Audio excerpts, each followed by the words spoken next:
Today, we're diving into one of the most perplexing and terrifying murder cases to have ever hit the art world: the Blue Room murders.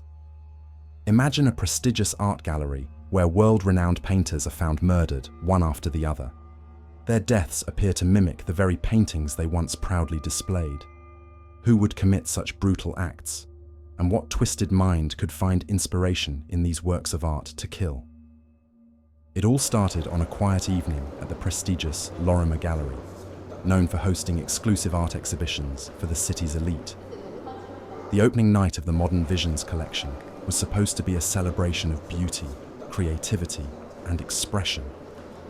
Instead, it marked the beginning of a chilling series of murders.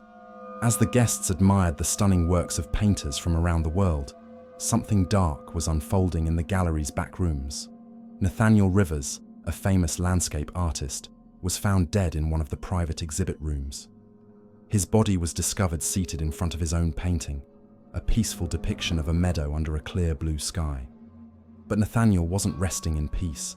His body was contorted, and his face was twisted in terror.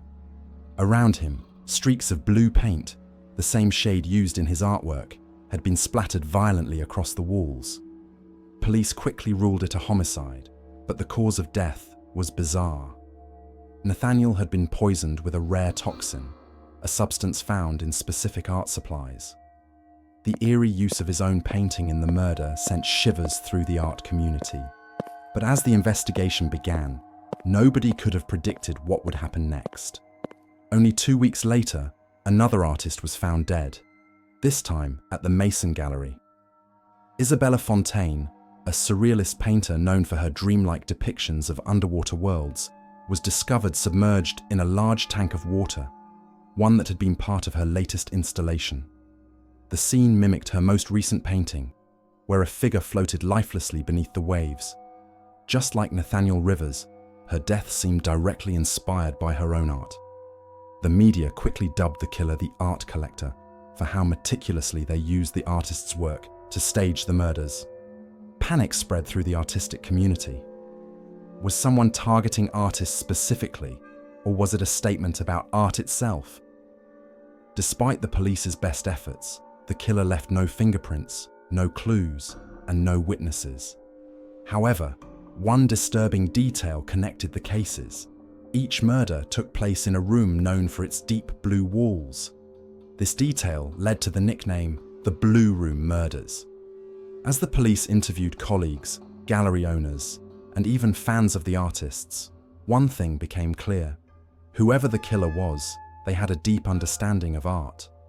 The precision with which the murders reflected the artist's own works was unnerving. Was this someone seeking revenge on the art world, or was it a deranged admirer obsessed with creativity and destruction? The third murder was the most gruesome. Victor Damiani, a conceptual artist whose controversial work often played with themes of life and death, was found inside one of his own performance installations. In a shocking twist, his murder had been broadcast live as part of an avant-garde performance, with attendees believing it was all part of the show.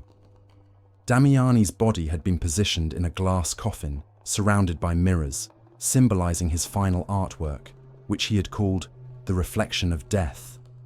The killer had struck in the middle of a public event, but no one realized the crime was real until it was too late. By now, the police were desperate.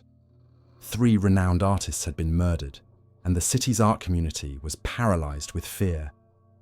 How could someone commit such calculated and symbolic murders without leaving a single trace?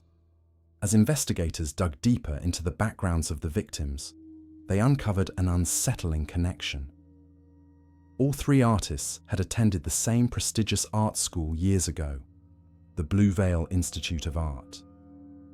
There, they had been part of an elite group known as the Blue Circle, a clique of the most promising young artists. It was rumored that the members of this group were involved in dark, secretive rituals, believing that true artistic brilliance could only be achieved through the contemplation of death and suffering. Could one of their former peers be seeking revenge? Or perhaps someone outside the circle had uncovered their past and was now enacting a twisted form of justice. Despite the speculation surrounding the Blue Circle, no arrests were ever made. To this day, the murders remain unsolved. Some believe that the killer was an artist driven mad by jealousy. Others think that the murders were part of a larger, sinister plan, a statement about art itself.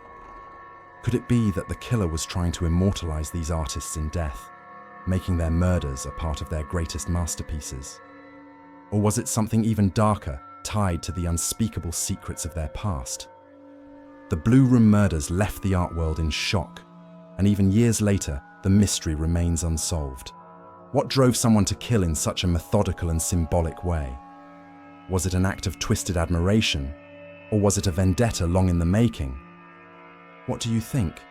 Could the answer lie in the artist's pasts, or was the killer simply using their art as a way to express their own darkness? Let us know your thoughts in the comments. And remember, stay curious, because you never know what hidden truths lie beneath the surface.